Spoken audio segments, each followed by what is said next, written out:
हाँ, हमने पिछली जो क्लास थी उसमें vector area of triangle find करना सीख लिया था। और अब जो हम क्लास स्टार्ट कर रहे हैं उसमें हमारा न्यू टॉपिक है condition of collinearity of 3 points. Condition of collinearity of 3 points.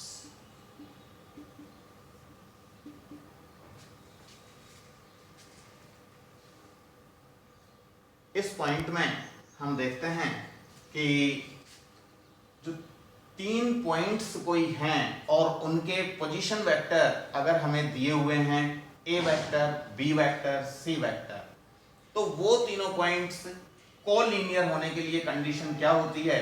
वो कंडीशन है A vector cross B vector plus B vector cross C vector plus C vector cross A vector equals to 0 vector. यहां पर where A vector, B vector and C vector are position vector of 3 given points। इसके लिए हमें A vector, B vector, C vector 3 vectors दिए हुए होते हैं question में, और उन तीनों वेक्टर्स से हम एक बार A vector cross B vector find कर लेते हैं। दूसरे डिटरमिनेंट फॉर्म से इजीली फाइंड किया जा सकता है। उसी तरह B vector cross C vector find करो और उसी तरह से C vector cross A vector find कर लो। और तीनों का जब हम सम देखते हैं तो सम हमें 0 वेक्टर मिलेगा, और 0 वेक्टर मिल गया है, it means these 3 points are collinear. Next topic आता है जो कि एक इंपॉर्टेंट टॉपिक है, unit vector perpendicular to 2 given vectors.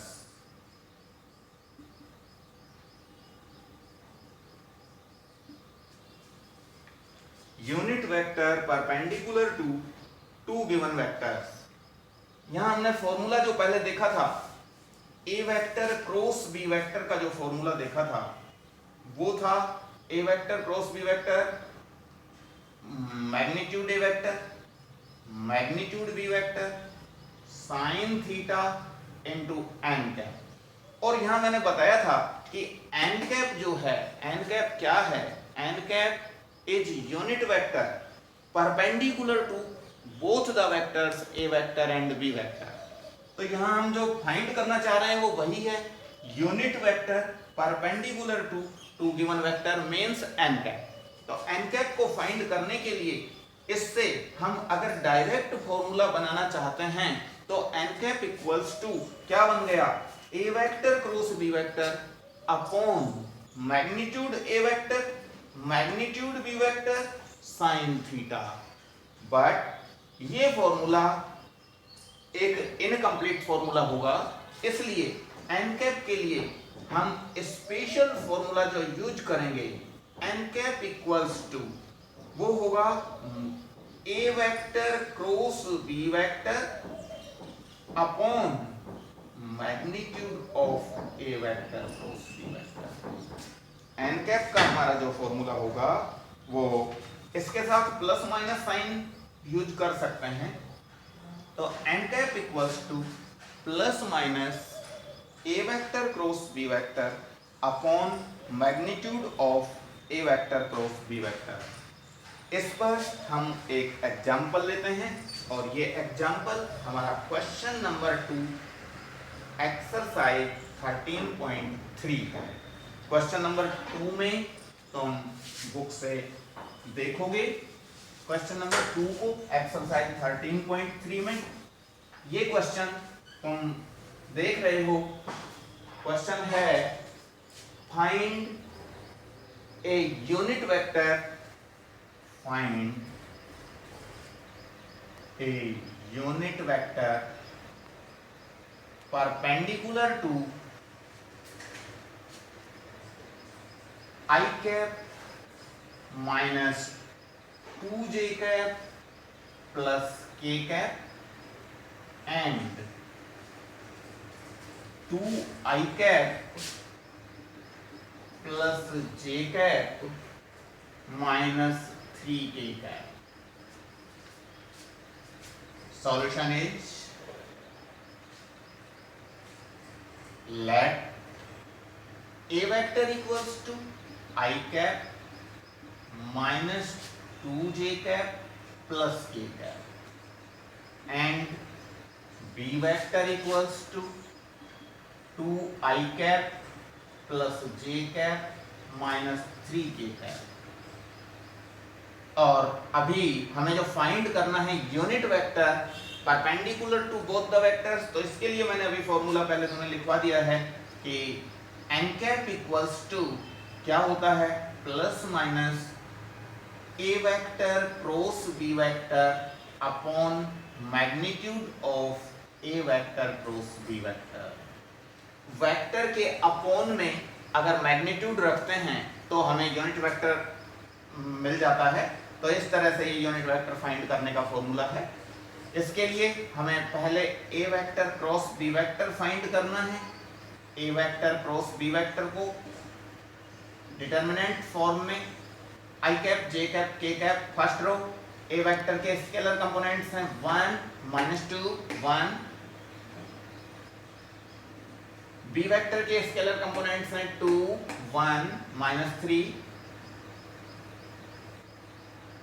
और अब इसको डिटरमिनेंट को सॉल्व कर लेते हैं. i कैप के साथ आ जाएगा -2 × -3 प्लस 6 -1. माइनस j कैप के साथ आएगा -3 -2 प्लस k कैप के साथ आ रहा है 1 -4 मीन्स 1 + 4. कुल मिलाकर आ गया है 6 - 1 5 i कैप -3 and -2 -5 तो प्लस का 5 j कैप और 1 + 4 + 5 k कैप. तो ये हमारे पास आ गया है a vector cross b vector. और अब ये a वेक्टर फॉर्मूले में हमें magnitude of a vector cross b vector की और रिक्वायरमेंट है नीचे. तो इसके लिए हम मैग्नीट्यूड लेते हैं. Magnitude of a vector cross b vector is √5² + 5² + 5² means 25 + 25 + 25 √75. 75 को 25 × 3 लिखते हुए अंडर करोगे तो 5√3 आ गया है. तो हमारे पास ये magnitude of A vector cross B vector आ गया है.